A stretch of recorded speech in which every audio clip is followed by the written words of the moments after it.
Meus amigos, boa noite para todos.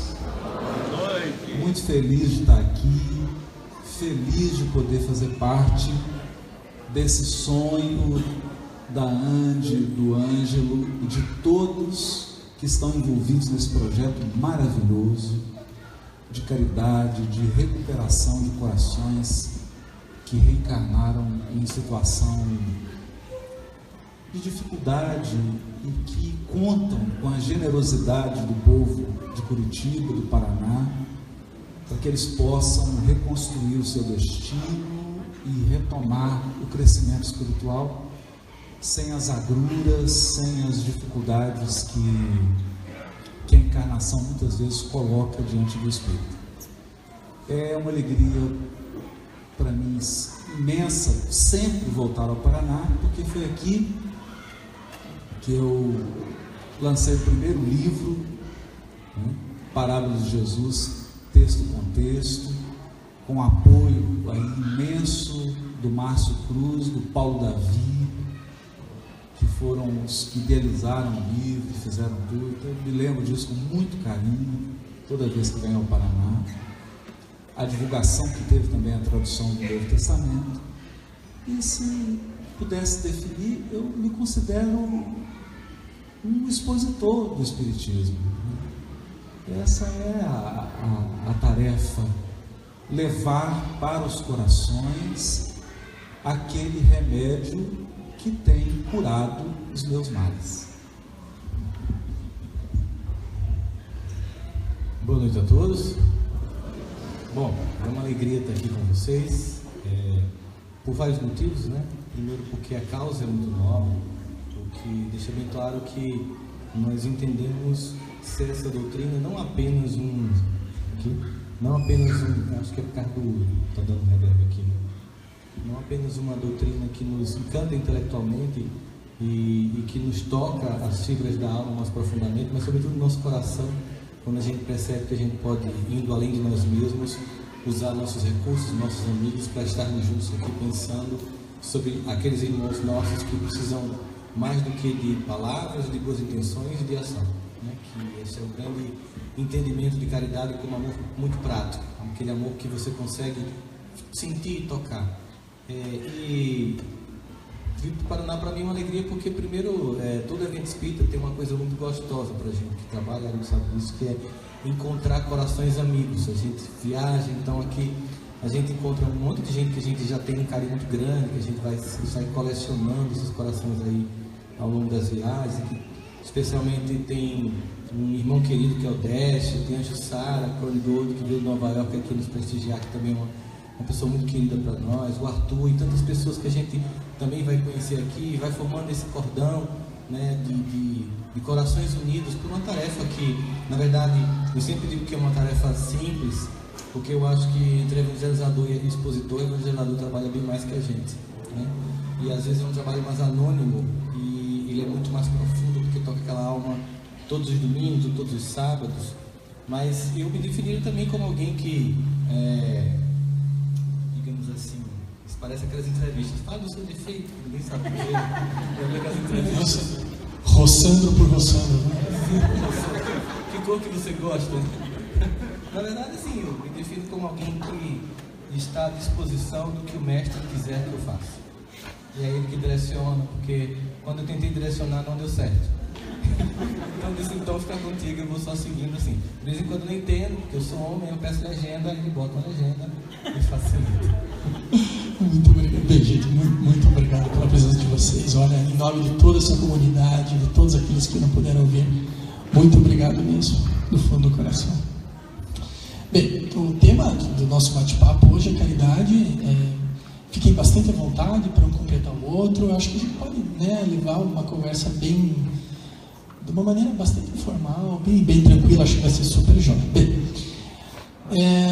segundo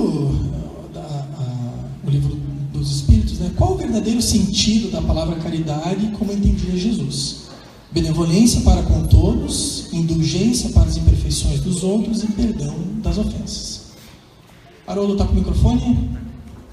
Meu amigo, vamos lá. Qual que é a diferença entre amor e caridade? caridade é o amor que se expressa e que o outro pode mensurar em mim. Porque eu posso estar aqui nesse momento vibrando um profundo amor, mas no momento em que esse amor se concretiza e se canaliza na direção do outro, ele é a caridade. Porque muitas vezes a gente confundiu caridade com um ato material. E aí vem aquele belíssimo texto do Paulo, no capítulo 13 da Carta aos Coríntios, em que ele joga, né, com esse duplo sentido. Quer dizer, ele é o amor, ele não é apenas gesto. Então, ainda que eu dei toda a minha riqueza, ainda que eu dei meu corpo para ser queimado, ainda que eu faça aquilo, quer dizer, não se mede caridade por coisas que você faz, mas a caridade é o amor que se tornou real. É o amor que eu quase consigo tocar, porque o outro entrou na minha esfera e ele deixou ali a cota de amor dele da maneira que eu precisava. Porque se eu estou morrendo de frio em Curitiba, na rua, eu vou sentir seu amor no momento que você me der o agasalho. Mas se eu sou um empresário milionário e estou pensando em suicidar, eu vou sentir seu amor quando você chega e conversa comigo e toca a minha alma e me faz recuperar o sentido da minha vida. Não tem como medir o que é um e o que é o outro. É o amor, só que cada um vai sentir de acordo com as suas necessidades, com a sua posição. E uma coisa que, mais pertinho, né? Uma coisa que chama a atenção, especialmente nessa carta de Paulo que a gente vê, né, Haroldo, é que ele vai deixando claro que é algo que atinge a gente primeiro. O amor e a caridade é algo que primeiro, a primeira, aspas, vítima, né, é aquele que tem o gesto. E aí ele mostra, inclusive na carta, eu sei que muita gente achava que era de Renato Russo, desculpa a decepção. Ele mostra ali na carta, no finalzinho, que quando eu era criança, me vestia como criança, me comportava como criança, mas agora que sou adulto, nada disso me convém, no sentido de que na medida em que a gente vai amadurecendo, e é claro, como espírita a gente entende que é um processo que dura muitas existências, porque tem gente que, como psicólogo, eu atendo muito adolescente, que é o adulto que não amadureceu ainda, como eu atendo um monte de adolescente adulto, que eu tenho que tornar criança, né, porque senão ninguém quer conversar com ele, é que aquele processo de vivência prática da caridade é o que faz com que finalmente a gente amadureça, porque enquanto a gente está experimentando aquilo que o Haroldo falou, algo que está dentro de mim, pelo embelezamento que eu sinto no Evangelho, mas aquilo não se exterioriza, é como se eu não tivesse amadurecido. Você vê que o fruto, ela amadurece quando ela começa a manifestar na sua exterioridade que ela está pronta. Então você começa a perceber que houve um processo interno que se manifestou externamente e que ali, aquele que olha que aquela fruta está pronta, pode perceber que eu posso ter algo desta fruta. Ela agora me oferece algo. E aí a alma da gente, o nosso ser, é mais ou menos nesse processo. A gente vai, através desses muitos gestos, desenvolvendo em nós essa maturidade que depois se exterioriza. Claro que quanto mais a gente cresce, é maduro, mas a gente consegue vivenciar isso sem tantos anteparos, sem tantos... Porque às vezes a gente tem vergonha de ser bom. Não sei se já aconteceu com vocês isso. Às vezes a gente tem vergonha de levantar para dar lugar para o outro. A gente tem vergonha de interromper uma piada racista, uma piada homofóbica. Às vezes a gente ri também para não se sentir estranho. E quando a gente pensa em caridade, a gente pensa em um conjunto de gestos que vai deixando bem claro que nós vamos dizer para a gente e introjetar na gente a um ponto que a gente consiga estar firme com a convicção daquilo, que nós vamos pautar a nossa vida sobre um novo conjunto de modelos, de padrões, que é o padrão Cristo do Evangelho como nosso modelo, de modo que nós não vamos ter vergonha de dizer o que é correto e agir de forma correta, mesmo que todas as pessoas pensem que a gente é um idiota. E a gente pensa nisso, por exemplo, hoje em dia, pensando na caridade como um gesto de amor que se coletiviza num país como o nosso, com crises éticas como essa, que demanda de cada um de nós expressar o nosso amor numa conduta irrepreensível. diante de uma sociedade que apenas projeta suas sombras da falta de ética nos políticos e esquecem do seu compromisso pessoal. Então a caridade ela se reveste num sentimento e numa atitude que ela parte de mim e primeiro toca a minha alma e beneficia a mim mesmo, e no segundo momento, ou concomitante de preferência, também toca os demais. Você acha que se eu falasse então que a caridade seria o amor em movimento, dá para a gente conseguir entender isso de uma maneira, ao receber de Deus o amor, nos preenche e a gente consegue levar isso através então de atos para um terceiro. Isso faz sentido então, se a gente colocar dessa forma? Faz, eu sempre penso assim, que quando o perfeito ama o imperfeito, né, no caso Deus amando roçando com todo esse conjunto de imperfeições que graças a Deus vocês não conhecem, né, quando você pensa assim, como ele pode me amar, aí só resta um sentimento, né? Se o perfeito ama o imperfeito, só me cabe a mim, imperfeito, amar o outro imperfeito que está do meu lado. Então, assim, seria a melhor forma de manifestar esse amor que chega em mim, de Deus com sua perfeição, e me sondando, como diz Davi, né? Me sondando, porque veja, sondar é algo muito profundo, é algo que somente um pai faz com um filho, né? Quando ele olha e Davi diz assim, mesmo quando faltam em mim palavras, tu conheces meu pensamento. Então, conhecendo inclusive as minhas sombras, as quais eu nem identifiquei ainda, e me amando, só me cabe então, como gratidão por esse amor tão incompreensível de Deus, desenvolver pelos outros, com as imperfeições que tem, o amor que emana desse Deus que é perfeito para mim. Só aproveitando, o Espiritismo tem uma divisa que diz assim, fora da caridade não há salvação. Eu já tive a oportunidade de ouvir você falando em salvar-se, no termo salvação também, né? Explica então para a gente isso aí, depois eu quero que o Haroldo complete. Justamente isso, o que seria então salvar-se? Isso é um termo bíblico, né? A gente está em Mateus, isso, né? Salvação. Então, fala um pouquinho, por favor, sobre salvação. Tá bom, vamos lá. Ainda bem que a Haroldo está aqui porque ele completa.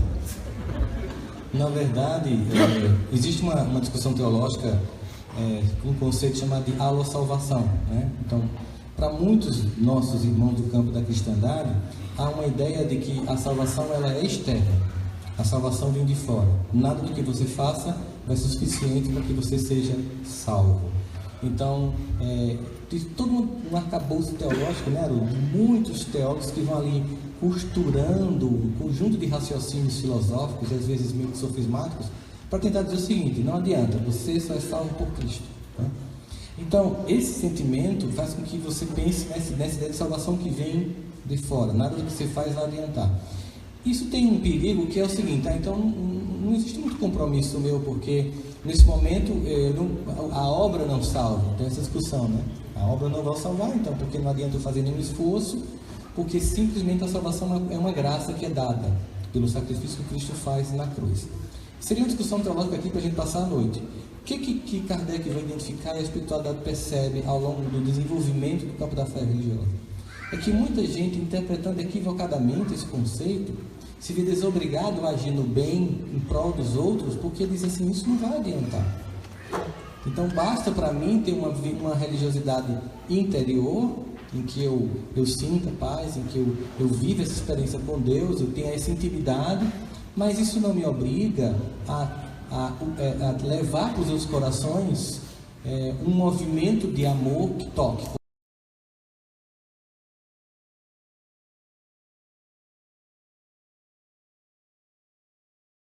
No amor prático. Umbral personal.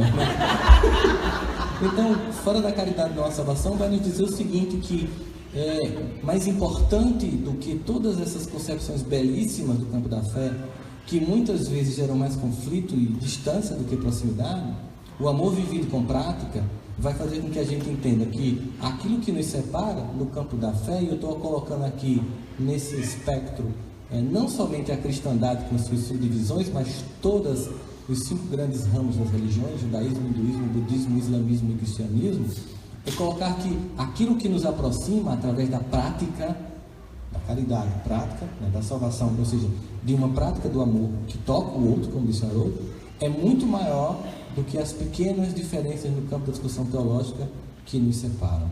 A gente percebe que, por exemplo, a figura de Chico Xavier, ela é inatacável, observe isso, porque quando alguém vai falar de Chico Xavier, eu já vi vários religiosos dizer assim, não há como negar a grandiosidade do amor desse homem. As pessoas até discordam das crenças de Chico, mas pelo exemplo que ele, da sua vida pautada na prática do amor, ele é inatacável, ou seja, a salvação através da prática, da caridade, ela nos torna o grande testemunho do Cristo. Você acha então que salvação, de certa forma, seria o nosso aperfeiçoamento moral, né? Podemos entender assim? Haroldo? A gente entrou num tema que tem uma ligação com o outro. Eu estou traduzindo agora as cartas de Paulo e tem um desafio no pensamento de Paulo. Há uma palavra que foi muito mal aplicada nas cartas de Paulo, que é a palavra graça, a graça de Deus. Mas a palavra que está lá é charis, que é a radical de caridade. Então, se a gente for corajoso para traduzir mesmo ao pé da letra, é a caridade de Deus. E isso é um aspecto desafiador até para nós espíritas, porque a gente imagina que Deus ama platonicamente, Assim como homem, né? Então a gente imagina assim, Deus criou um sistema, uma lei, colocou uma gerente com um tailleur, assim, bem bonitinho. Então você chega e fala, eu queria saber, olha, o sistema não permite, você quer mudar isso aqui, mas tem um débito, tem isso, a programação.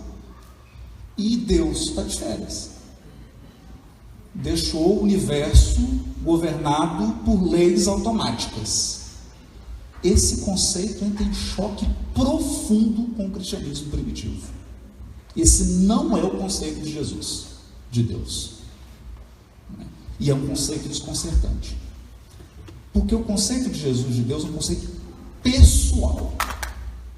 Deus é Pai, e ele interage, tanto que quando os saduceus indagam ele sobre a imortalidade, que era uma grande discussão, né? Tem imortalidade? Não tem? Tem vida após a morte? Não tem? O fariseu tem, o saduceu não, né? Os saduceus vão perguntar para ele, e é engraçada a resposta dele, né? Porque ele diz assim, Deus é Deus de vivos e não de mortos.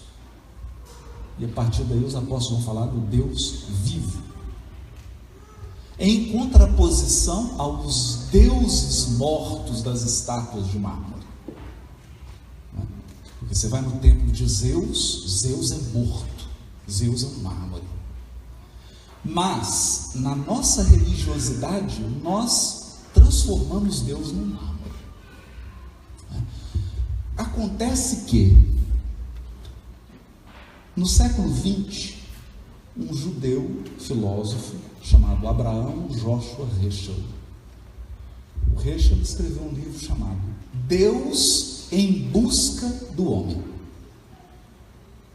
Porque todo mundo falava assim, nós estamos buscando Deus, a nossa religiosidade, a nossa busca de Deus, a nossa espiritualidade. E o Heschel escreveu Deus em Busca do Homem. Falei, não. Quem está buscando é Deus. É Deus que está buscando o homem. E aí foi incrível que o Papa da época recomendou o livro e escreveu, olha só, Pio XII, a seguinte nota: esse homem conseguiu dizer o que nós cristãos não fomos capazes de dizer em 1700 anos de cristianismo.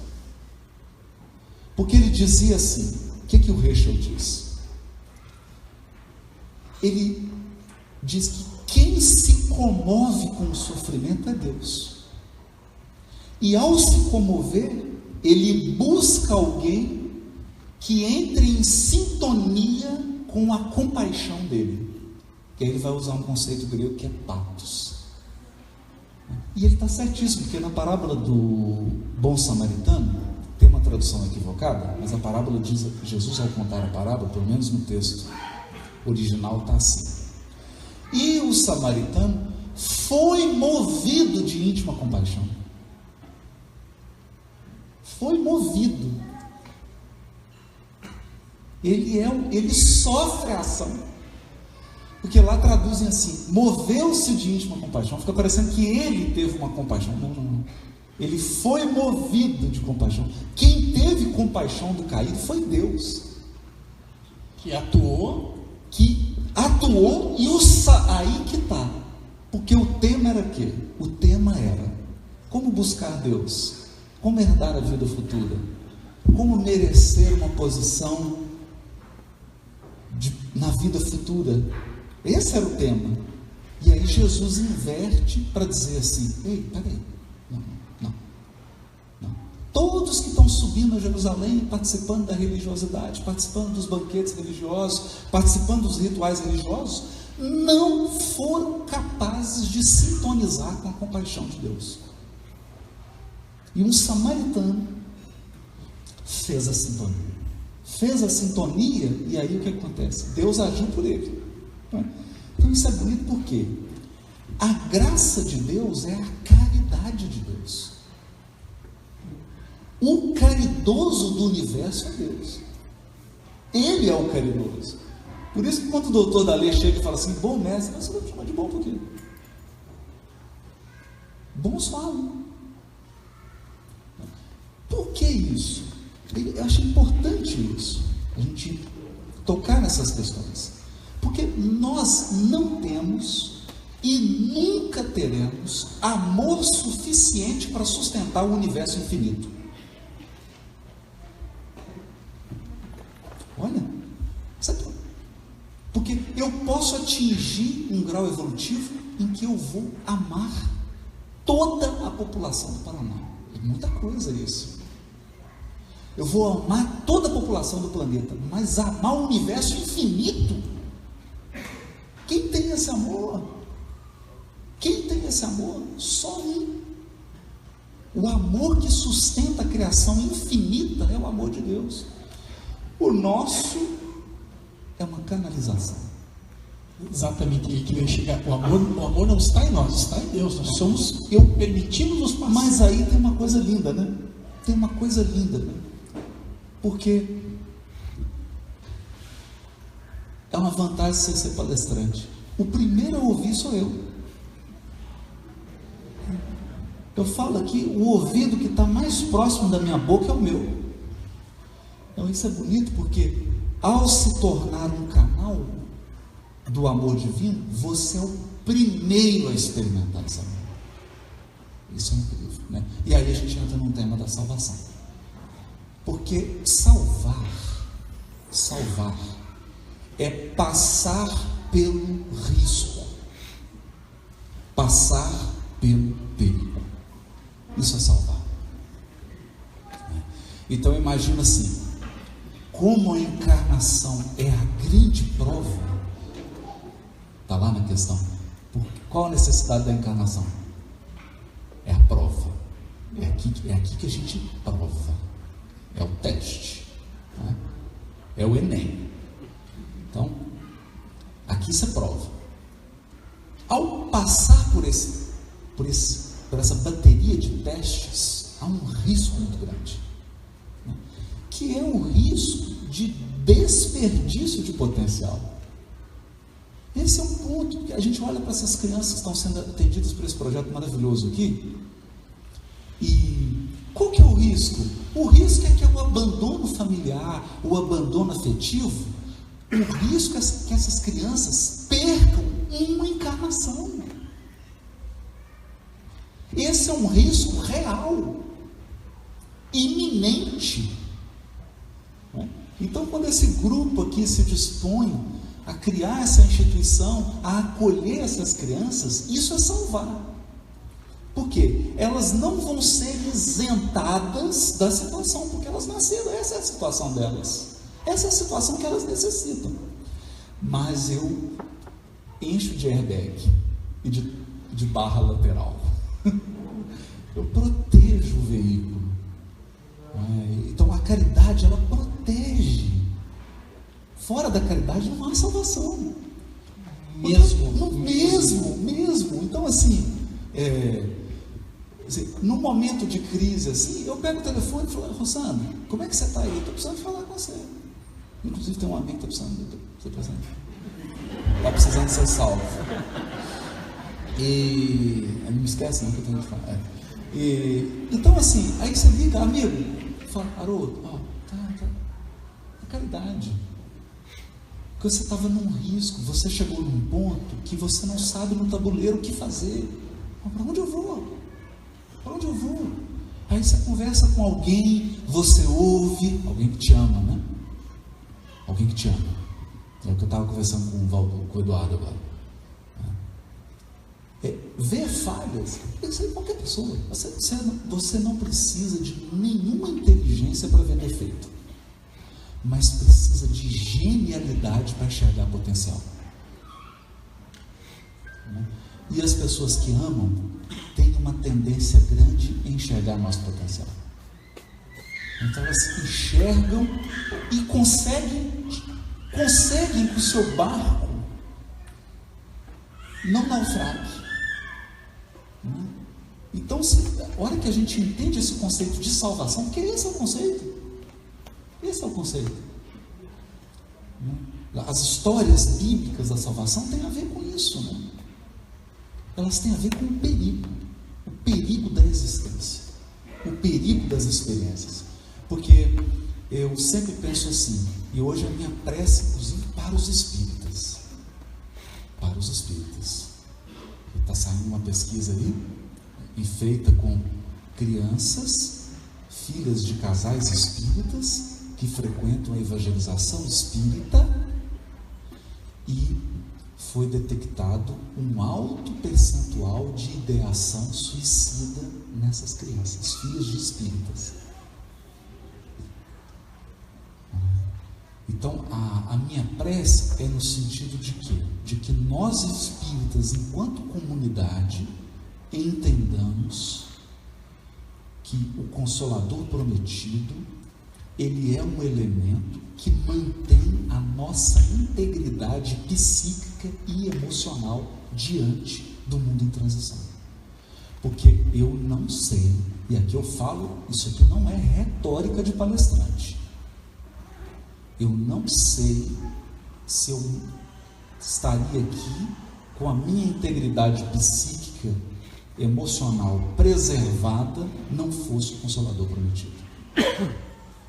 Haroldo, deixa eu complementar. Eu faço das tuas palavras as minhas. Honestamente, eu acho que o Espiritismo, na minha vida, hoje é pedra fundamental. Eu não conseguiria sequer exercer minha profissão, eu atuo como médico, sem ter o conhecimento espírita. Realmente, não conseguiria. Eu digo isso com bastante segurança, não teria como. Meus pacientes, meus amigos e familiares já ouviram, não teria como, sabe? E aproveitando isso, Sandro, olha só, aproveitando o que você falou em suicídio, que a gente fala-se muito em vazio existencial, né? Só o amor preenche esse vazio existencial. Você, como psicólogo, está ali no corpo a corpo.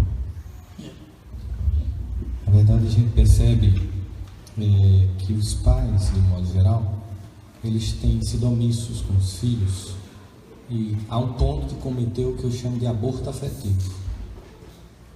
Porque você não aborta, porque você sabe que não é certo, você recebe, mas você não educa.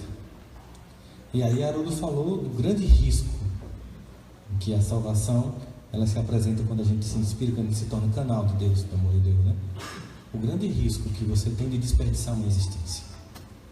Saiu uma pesquisa nos Estados Unidos agora em dezembro, na Revista Americana de Psiquiatria, que o suicídio entre crianças de 10 e 14 anos mata mais que acidente de carro e de armas nos Estados Unidos. E aí você se pergunta, o que está acontecendo? E aí você percebe, existe preguiça, indiferença dos pais. É muito mais fácil você deixar seu filho no touchscreen, apesar de que todas as pesquisas têm mostrado que antes dos 14 anos ela é extremamente prejudicial ao desenvolvimento neurocognitivo. Inclusive, há 30 dias atrás, o Bill Gates deu uma entrevista no The Independent, que é o New York Times dos ingleses, Era entrevista sobre tecnologia, mas perguntaram sobre a educação dos filhos, e aí perguntaram se os filhos dele tinham um celular. Ele disse: meus filhos não acessam celular aos 14 anos. E ninguém tem rede social que fica em casa usando durante a mesa, ninguém ainda mostra usando o celular. E aí perguntaram: eles reclamam? E eles: sim, né? Dizem que todo amigo tem.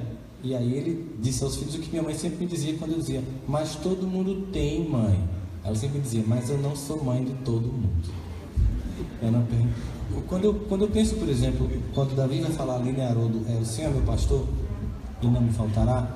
E aí você pensa que ele vai fazendo uma analogia entre ele como pastor e Deus, porque ele está fazendo o que a gente chama de ancoragem psicológica, ou seja, ele pega o universo conhecido dele, de um homem que pastoreia, e imagina Deus como sendo, né, a gente chama de ancorar o discurso do desconhecido com o conhecido. E aí você pensa, lá então me leva para pastos verdejantes, ou seja, eu alimento, depois eu refrigero, depois mesmo caminhando pelo vale da sombra da morte eu não tenho mal nenhum, porque tu estás comigo, porque a tua vara e o teu cajado me consolam. Então vamos pensar do ponto de vista psicológico de um pastor de ovelhas, o que é que um cajado e uma vara pode consolar alguém. Então, se o seu filho está num precipício, a primeira coisa que você tem que pensar: o que faz um pastor ficar com um cajado? Ele passa o dia em pé. Por que ele passa o dia em pé? Porque ele está olhando as ovelhas. Ele observa o movimento de cada uma delas. Eu só sei se meu filho está com risco de suicídio se quando ele chegar em casa eu perceber que ele demorou mais no quarto. Eu perceber que o semblante está mais fechado. Eu perceber que ele está mais calado na mesa. Mas se quando ele chegar eu estiver na rede social, se quando ele for sentar comigo eu estiver passando no WhatsApp, eu não estou com um cajado. E muito menos, porque aí eu me sinto culpado e tento comprar com coisas, eu não estou usando a vara do limite, que a vara representa o limite de descrever a uma criança que encarna. Eu que vim primeiro e que Deus me deu a incumbência de receber, sendo você o maior talento que Ele me deu para multiplicar e não desperdiçar, eu tenho um compromisso de dizer para você até onde você pode ir. Mesmo que um dia eu te capacite a um ponto que você faça escolhas diferentes, por enquanto eu circunscrevo a realidade. Ao não fazer isso, você está cometendo um aborto afetivo. Você está deixando ele altamente vulnerável. E como muito bem Haroldo deixou bem claro, Deus não é um logaritmo, né? Não tem respostinhas prontas, mas Ele precisa que nós nos permitamos se inspirar no amor dEle para agir com amor. O amor de Deus ele é abundante e intenso, mas a nossa capacidade de permitir que essa abundância, essa intensidade por nós passe, e primeiro nós sentimos, como o Haroldo colocou, e depois a gente faça isso com os filhos, que é o ambiente inicial. Então essa parece que isso é preocupante. Eu lembro que uma vez eu conversei com alguns jovens que deixaram de ser espíritas. Eu fui perguntar: o que aconteceu com vocês? Não, porque meus pais eles são super gentis no centro espírita, mas quando eles entram no carro, eles já começam a meter o pau em fulano, já começam a falar do outro. Então o que eles estavam vendo? Estavam vendo pessoas que viviam uma adesão, mas não tinham se convertido ao Cristo.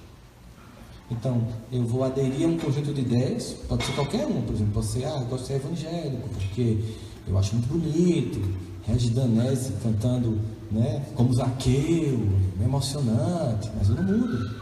Não, eu gosto de ser católico, porque acho bonito toda a história da igreja, eu acho bonito esse papo aqui, sim, esse papo é pop, né, sim. Então, é tudo bonito, mas eu não me transformo, não. O lance é ser budista, cara, para a cabeça e ficar fazendo é tudo que bom, né? Não, bom mesmo é ser espírita, gente, porque esse lance do cara vem, do cara vai, do cara volta, ainda conversa com quem foi, cara, isso é muito legal. Mas não muda a atitude. Então, o que Paulo é para nós? Haroldo está fazendo essa tradução belíssima das cartas de Paulo. Paulo é um exemplo arquetípico da conversão. Não é uma coisa que acontece em Damasco. E nem se conclui na segunda carta a Timóteo, em que ele se despede. É um processo de toda uma vida em que ele vai, ao ponto que ele vai dizer: já não sou eu quem vive, é Jesus quem vive em mim. Ou seja, eu vou de fato fazer uma experiência de esvaziamento do meu ego, da minha vaidade, das minhas infantilidades, das minhas fragilidades, reconhecendo esse Deus amoroso, permitindo que esse amor se derrame sobre mim e que aqueles que estão na minha casa, meus filhos, sejam os primeiros e preferenciais alvos desse amor. E a gente tem visto aí, quem aqui é professor, por favor, levanta a mão? Né? Olha o que a gente escuta. É como um mantra dos pais. Você chega numa escola, aí chega um pai e faz: por favor, me ajude. Os psicólogos e médicos também escutam, né? Eu não sei mais o que eu faça com esta criança. E quando você olha, é uma criança mesmo. Você olha assim, tem uma criatura deste tamanho e uma deste tamanho, dizendo que não sabe o que faz com esse. Então, essa não manifestação do amor de quem cuida, e quem limita, e quem circunscreve, quem protege e está de olho, é esse vazio que vai gerar essa fragilidade. Por isso que o problema não vai ser a baleia azul, o macaco cor-de-rosa, nada. O problema é a incompetência. Desculpa a dureza das palavras, se quiser eu não volto. A incompetência é a omissão de pessoas que esqueceram uma coisa fundamental.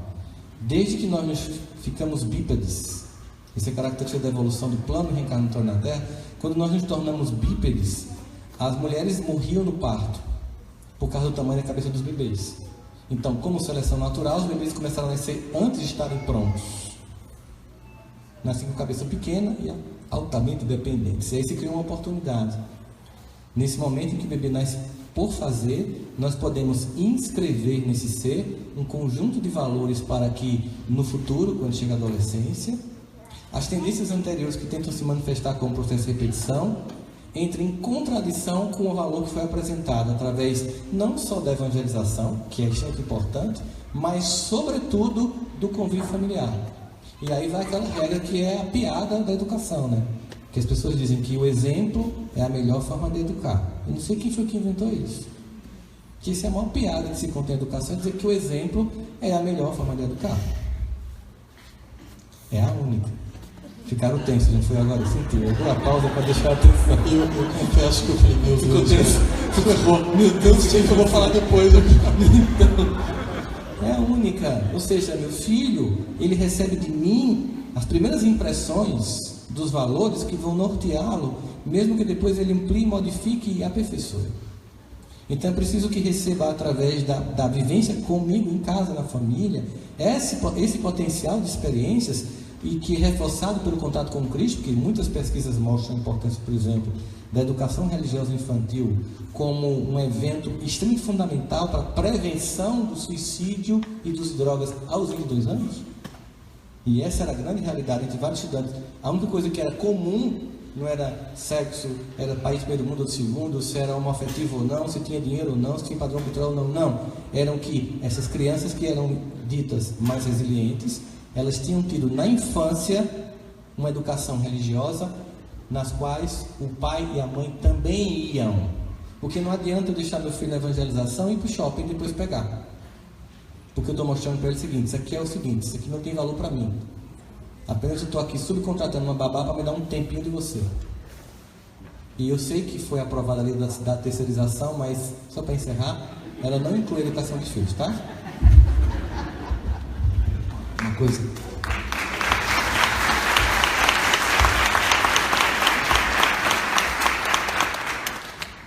Recentemente eu falei num encontro de evangelização e me forçou a reler um trecho do Paulo Estevam de uma maneira diferente. E era para pegar no livro Paulo Estevam o paradigma de um evangelizador. Então eu escolhi a mãe de Gesiel e Abigail, que tinha 3 evangelizandos. O marido era evangelizando dela, e o Rebeca, Gesiel e Abigail. Mas o que me chamou a atenção nessa evangelizadora do Paulo Estevam? No momento em que o pai está sendo assassinado na frente deles, ou seja, a situação assumiu uma proporção gravíssima, que o Gesiel ia para as galeras, ela não sabia o que ia ser o destino dela, e o pai ali morrendo, sendo assassinado na frente deles. O Gesiel diz assim: canta aquela oração, a prece dos aflitos. E aí Abigail começa a cantar: Senhor Deus, Pai dos que choram, dos tristes, dos oprimidos. E segue. E no final Emmanuel faz uma observação assim, que a voz dela embarga ao final da oração, do canto, sensibiliza todos que estavam, porque ela cantava a oração que aprendeu em casa. Então, o que me chamou a atenção disso? Não é nenhum discurso aqui fúnebre, não é isso. Mas até que ponto a nossa espiritualidade, a nossa religiosidade está acolhendo a dor?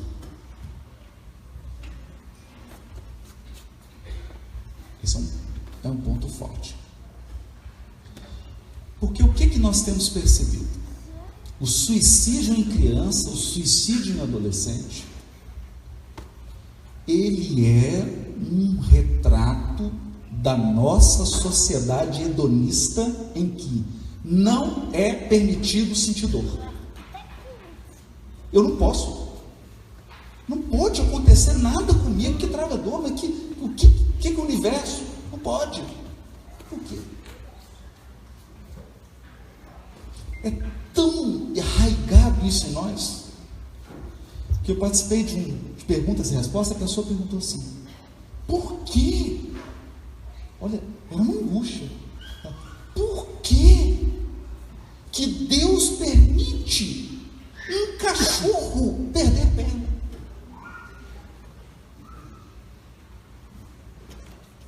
Por quê? Mas é uma pergunta de alta filosofia. Essa pergunta, ela é profunda mesmo. Porque você não vai falar que é karma. Não, é uma encarnação dele.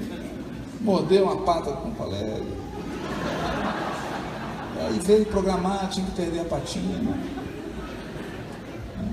Olha só, o João de Barros constrói para um ninho, de repente vem uma ventania, derruba tudo.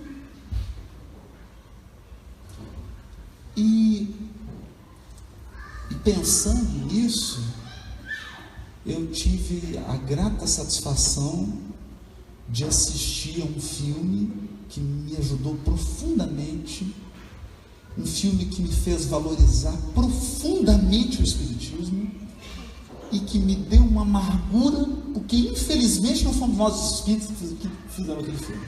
Nós não tivemos condição de fazer um filme como aquele. Beleza Colateral, do Will Smith. Beleza Colateral. Aqui traduzido como beleza oculta. É beleza colateral mesmo. E esse filme é interessante porque ele perde a filha. E aí a história para lidar com a morte. E a mensagem é assim: não há nada na consolação que vai retirar sua dor. Consolar não é tirar a dor. Consolar é te salvar do desespero. Consolar é te salvar da perda do sentido da existência. Porque a dor é uma bênção. A dor é uma bênção da evolução. Ela é uma bênção, por isso que ela está na planta, ela está nos animais, ela está em tudo. Não há crescimento sem dor. Não há. Ela é uma bênção. A consolação é quando a dor está prestes, porque a dor, ela sempre tira algo. Ela só não pode tirar o sentido da vida, o sentido da existência, a vontade de viver. Porque aí eu caio no desespero, eu caio no vazio, aí vem o suicídio, aí vem o abandono. A dor não pode fazer isso. Por isso que existe um consolador. Mas voltando à evangelizadora, eu acho que nós poderíamos fazer uma caridade gigantesca com o Espiritismo. Não ceder, enquanto espírita, não ceder ao hedonismo do mundo. Não ceder. Porque nós precisamos de um Espiritismo que chegue. Eu me lembro até hoje uma palestra do Décio. Nem sei se ele lembra disso, mas eu lembro. Quem escuta sempre lembra do Décio. E ele dizia assim: hoje é uma coisa complicada, porque as pessoas têm dificuldade de morrer. E ele, como oncologista, chegou a hora de você morrer, vai ter uma hora que você tem que morrer. Não tem jeito. Não tem jeito. Né? E aí você presencia aquilo, o paciente está com 99 anos. Fez uma insuficiência renal, um câncer. Não, mas ele não pode morrer, ela não pode. Mas como não pode morrer? Não pode morrer por como? Vai morrer. Nós vamos morrer. Então não pode morrer, não pode adoecer, não pode passar por um sofrimento. Não. E nós estamos construindo. Ao passo que a consolação do Espiritismo, ela é uma consolação no sentido de que, olha, nós somos espíritos imortais. Se você entender isso, não há dor que vai te derrubar. Não há dor que vai fazer você cair. Porque você vai passar por ela. Vai passar por ela e vai romper.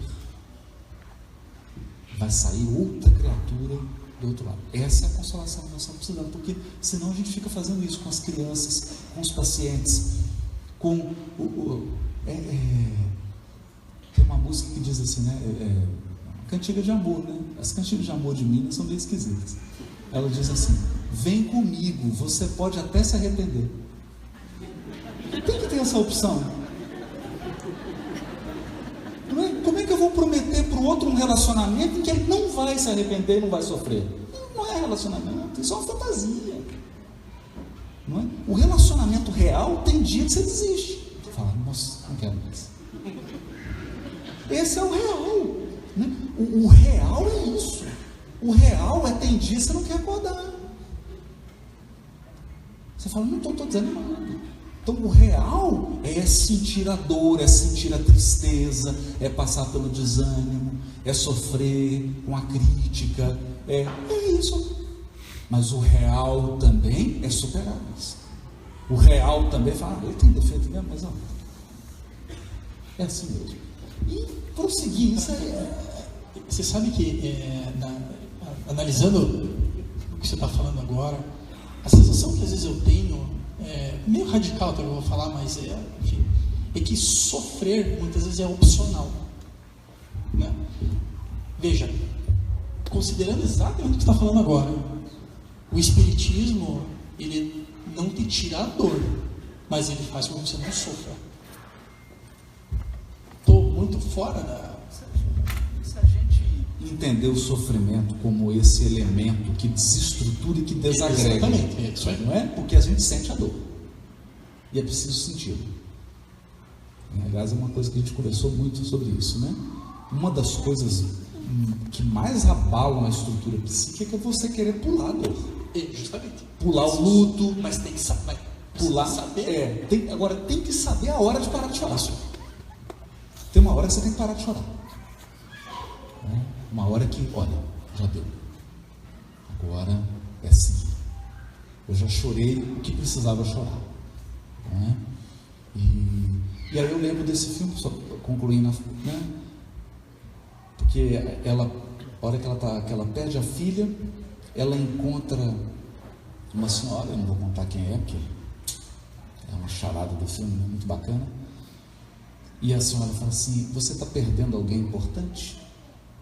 Ela diz: eu estou perdendo a minha filha.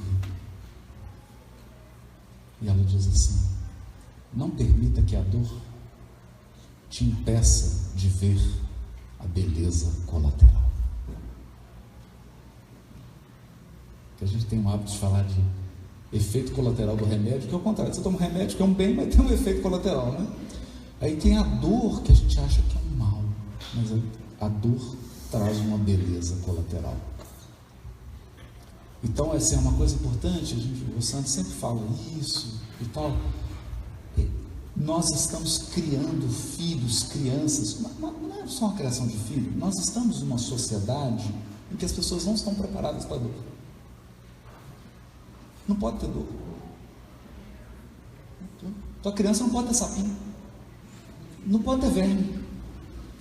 Então tu esteriliza tudo, porque ela não pode ter verme. Eu tive verme, tive até piolho. Você teve piolho? Eu tive piolho, teve que cortar a cabeça inteira, fiquei quase careca. Hoje não pode. Não pode ter verme. Nós vamos colocando uma redoma, porque não pode ter problema, não pode sofrer, não pode ficar triste, não pode passar. Então não pode evoluir. Não vai ter evolução espiritual, não vai. E aí você olha para os espíritos, Joana de Ângeles, o quê? Martirizada. Emmanuel, Bezerra. É o que a gente brinca. Não tem anjo de cristal, só tem anjo de diamante. Diamante não, adamantium. Adamantium. Anjo é de adamantium. Você coloca ele na situação da mais absurda pressão e ele está íntegro, chorando, fazendo o luto, sentindo, mas cicatrizando. É um Wolverine, né? Corta, mas vai cicatrizando. Mas corta.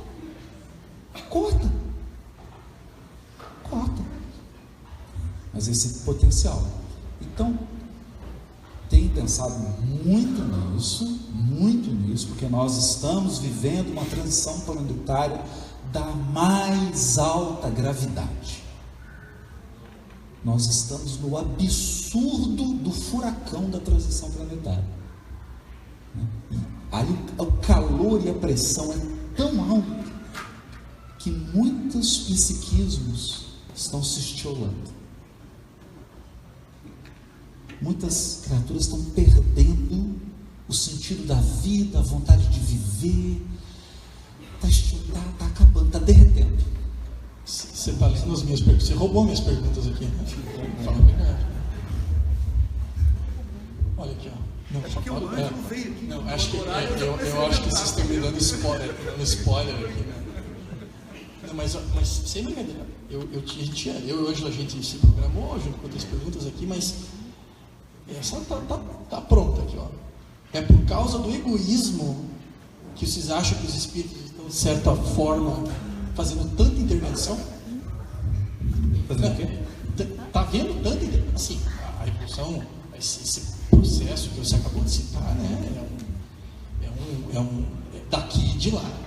Mas você acha que por conta de tudo isso está havendo tanta intervenção espiritual assim, nesse ponto? Você fala do ponto de negativo ou positivo intervenção? Dos dois, na verdade. Às vezes eu vejo um discurso muito de, por exemplo, crianças, não sei o que, cristal, índigo, não sei o que, que é como se fosse assim: nós somos incompetentes e tem que pedir ajuda aos universitários para fazer o que a gente não consegue fazer. Eu penso assim que sabe quando tem um país deflagrado em guerra, aí que depois a guerra acaba e vai ter uma eleição para voltar um status mínimo civilizatório, mas aí vai comissários da ONU para observar, mas eles não votam. Então eu penso que a ajuda espiritual ela sempre vem, mas eles querem dizer assim, tá, mas é preciso que vocês resolvam o que vocês estruturaram, porque o aprendizado vem justamente da experiência da dor. Vocês não podem pular essa etapa civilizatória. Hoje a grande questão é de saúde emocional. O grande tesouro é manter a integridade emocional preservada. Eu ontem estava indo para Itajaí fazer uma palestra na Univale, e 5 da manhã recebi um desses muitos presentes de Deus, né? Eu estava tomando café às 5 da manhã em Guarulhos, quando eu vejo um senhor com um chapéu panamenho de 90 anos, bem elegante. Aí eu olho assim, era Divaldo. Aí eu fiz, Divaldo? Aí ele fez, Sandro. Eu fiz, tu tá vindo de onde? Tô vindo da Itália. Aí a gente foi tomar café junto. Imagina, tu tomar café com o Divaldo meia hora sozinho, cara. Só Deus fez isso na vida da pessoa. E aí, ó, ele começou a falar, a gente começou a conversar e disse assim, meu filho, a gente está num momento grave da transição. E as pessoas não entenderam que se não trouxerem para dentro a reforma, não vai adiantar nada. Então, essa busca de imunidade, dessa imunidade que a gente está pensando aqui, né? Como é que eu faço meu filho ficar imune ao mundo com tantas tentações maiores do que a que eu sofri quando era criança? Como é que eu faço a mim mesmo me tornar mais invulnerável a um conjunto de possibilidades? Porque se para Paulo na época tudo era permitido, mas nem tudo convinha, hoje essa regra continua sendo extremamente importante. Quando a gente está vivendo ela, não adianta ninguém chegar e dizer assim, vai passar. A gente sabe, intelectualmente a gente sabe que vai passar. O que a gente precisa é assim, o que eu posso fazer para diminuir um pouquinho o que você está sentindo? Às vezes um silêncio e um abraço é mais que suficiente. Não precisa de discurso, não precisa tentar convencer o outro, porque a gente sabe que vai passar. Mas o que a gente começa a desenvolver quando a gente vai amadurecendo, essa que a gente chama de desenvolver uma intimidade com Deus? Porque Deus é o seguinte, Ele está buscando a gente, né? E a gente tem que aprender a aceitar esse convívio. Então é um contato diário em que a gente vai desenvolver intimidade com Ele. A gente começa a perceber o seguinte, nós que estamos aqui hoje, quantas coisas nós passamos que no momento em que a gente passava, a gente achou que não conseguiria superar. E no futuro muito próximo ao evento, nós percebemos que foi exatamente pelo que nós passamos, pelo que passamos anteriormente, que nós tivemos capacidade de enfrentar o que veio depois. Então o que Paulo vai dizer então para a gente? Olha, em tudo dá graça é o seguinte, se você já sabe que no futuro tudo faz sentido, no momento da dor, você experimente, vivencie e aprenda, porque depois tudo vai fazer sentido. É por isso que em Eclesiastes diz assim, para Deus o melhor das coisas não está no início, está no final. No final se explica. No final a gente entende porque que o pai foi duro com a gente.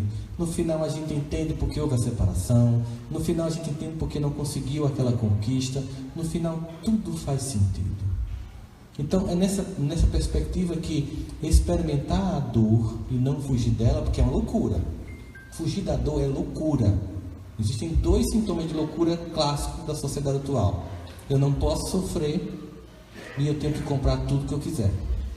Fora eu não posso envelhecer. 3 sintomas de loucura. Então é a negação do que é mais claro. Se tem uma coisa que muda, é que tudo muda. Então a aceitação dessa condição vai fazer com que a gente seja capaz de perceber, e esse sentimento de eternidade é que vai fazer assim, suportar a dor de devolver a Deus o filho que Ele me deu e me pediu antes que eu fosse. E seria a maior experiência de dor que alguém pode sentir, né? Digo porque quando a gente atende em consultório, uma coisa que a gente atende muito comum é mãe lutada, pai lutado, né? Então, exatamente, as pessoas chegam para mim hoje em dia, levam uma mãe, um pai, dizem, eu trouxe meu pai aqui, por quê? Ele está chorando muito, por quê? Porque meu irmão morreu. Eu faço quando? Semana passada. Aí eu faço, seus irmãos estão aí fora? Estão. Aí eu chamo todo mundo. Aí eu digo assim, vocês todos estão precisando de terapia. Porque vocês estão loucos. Como assim?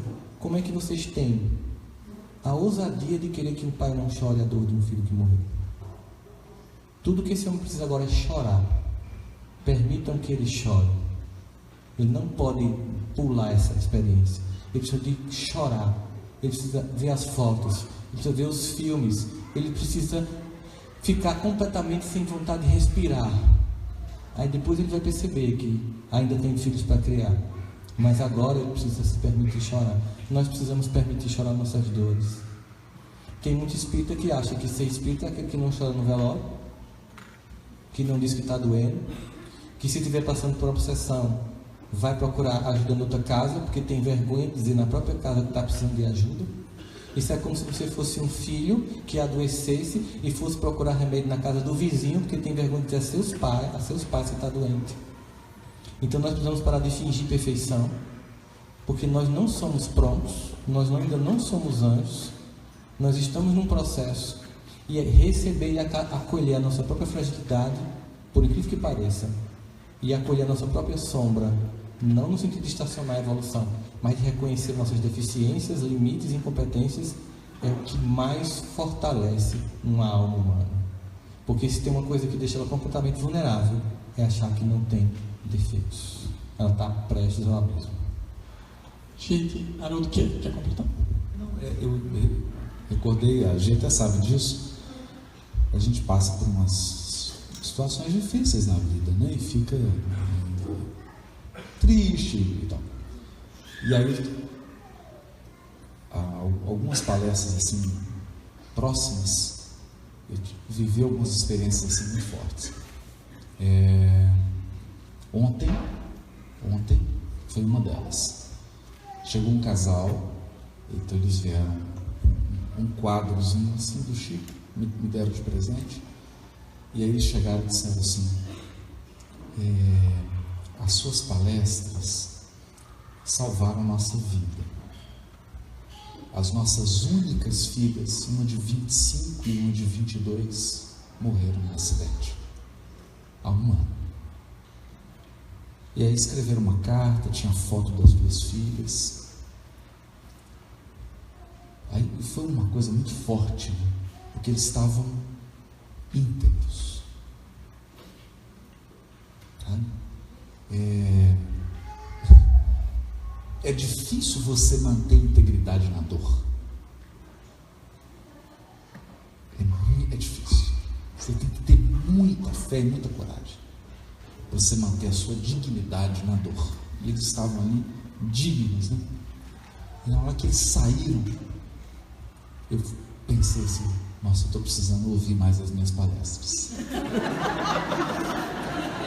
Eu sou coloco os DVDs lá. Aí que eu te pergunto, vou dar uma ouvida. E curioso porque há 15 dias atrás estava na fila e uma senhora assim: eu perdi toda a minha família num acidente, meu marido e meus 3 filhos. As suas palestras me salvaram. E nesse dia eu pensei uma coisa. O Chico dizia, quando eu li isso, eu tinha 17 anos. Então assim, quando você tem 17 anos, o mundo é menor do que a sua cidade e você se sente maior do que o Homem de Ferro, um super-herói. E eu não percebia. O Chico dizia assim: quando eu estava muito triste, sentindo o peso da cruz, Emmanuel vinha ao meu quarto e dizia: Chico, vamos aos bairros carentes atender aos sofredores. E ele dizia assim: mas Emmanuel, você não está vendo a minha dor? É para isso mesmo, Chico, será o seu bálsamo. Porque, olha que eu olhei para aquele casal, para aquela senhora, eu falei assim: você tem o direito de chorar. Eu pensei comigo: você tem o direito de chorar, você tem o direito de sentir sua dor, mas você não tem o direito de perder sua dignidade. Levanta a cabeça, bom ânimo, fé, e vamos para frente. Então, isso é uma coisa da caridade. Por isso que a caridade salva. A caridade salva. Porque quando você sai da sua casquinha e vai em direção à dor do outro, a dor do outro te cura. Te cura. Porque você fala assim: eu não estou sofrendo sozinho. Tem muita gente sofrendo. Então vamos dar a mão, vamos sofrer junto. Vamos sofrer junto. Mas juntos. Vamos passar pela dor juntos, vamos dar as mãos, encarar nossa dor, vamos seguir adiante. Diz que certa vez a pessoa entrou na casa do Chico e ele estava com a vassoura varrendo o quintal e cantando: levanta, dá a volta por cima, não, levanta, sacode a poeira, dá a volta por cima. levanta, sacode a poeira, dá a volta por cima. Aí você falou, Chico, mas você está cantando samba. Ele falou, samba? Samba não, minha filha, esse é o hino do espírito cristão.